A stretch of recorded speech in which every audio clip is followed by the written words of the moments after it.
Aujourd'hui, j'ai la chance de vous présenter un Honda Civic Type R 2009 hatchback, mais la version Euro R. La version Euro R a été seulement offerte au UK, donc toute l'Europe auront bénéficié de cette version-là. Puis au Japon, ils ont dit on en veut aussi, donc ils en ont importé énormément au Japon.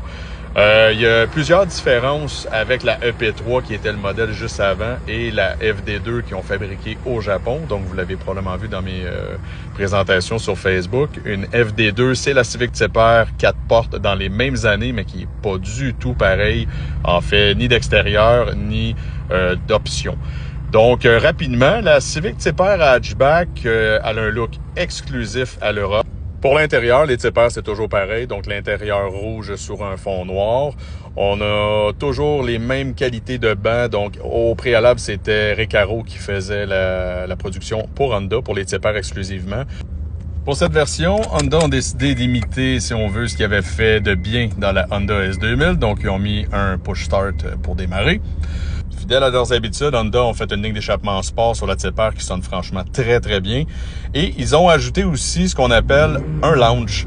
Donc, ce qui nous permet de mettre le pied sur l'embrayage, donner le gaz au fond. Et on est limité à 4500 tours jusqu'à temps qu'on décloche, en bon français. Boîtier de vitesse hyper précis, 6 vitesses à rapport rapproché. Avec cette version-là, le LSD pour la version 2009 uniquement. Pour l'accès au banc arrière, je dois avouer que j'ai été franchement très impressionné. On comprend vraiment que c'est un design qui a été fait pour l'Europe parce qu'il y a énormément d'espace. On peut loger facilement 2 personnes de 6 pieds à l'arrière. Côté moteur, K20R, un moteur remarquable, high rev, hyper fiable.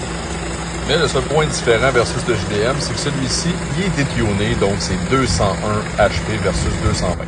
Côté frein, ils ont fait une job remarquable. Pas de frein Brembo sur ce véhicule-là, mais des freins ultra puissants faits par Honda, rien à dire. En résumé, la FN2, c'est un véhicule exceptionnel pour conduire dans la vie de tous les jours et c'est un véhicule de piste. C'est un véhicule qui a été fait par des concepteurs et des ingénieurs de chez Honda Racing Development. Donc, ils savent extrêmement bien ce qu'ils ont fait avec ce véhicule-là. Il a été fait différemment, certes, au niveau de la direction et de la suspension, pour des raisons économiques puis des raisons de positionnement dans le marché européen, ce qui est complètement différent du marché japonais.